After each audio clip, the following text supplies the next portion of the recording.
Hello and welcome to another Grooveworks video. I'm Kieran Kuskopf, and today we're having a look at the single stroke roll, which sounds like this.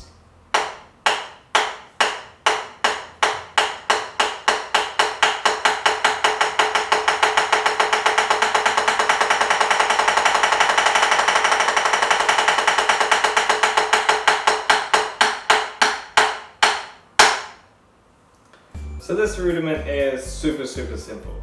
You're literally just alternating hands, so it's either right, left, right, or left, right, and so on. But there are a couple of things that you want to be aware of when you're practicing this.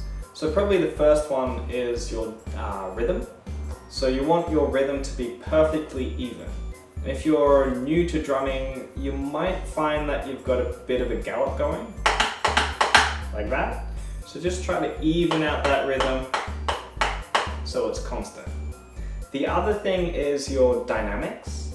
So you might find that your dominant hand is a little bit louder than your less dominant hand. So try to even that out, and the easiest way to fix it up is to pay attention to your stick height.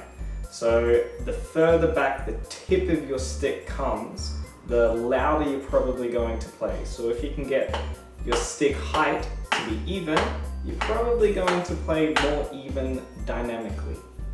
But that is the single stroke roll in a nutshell. We'll leave it there, and I'll see you next time.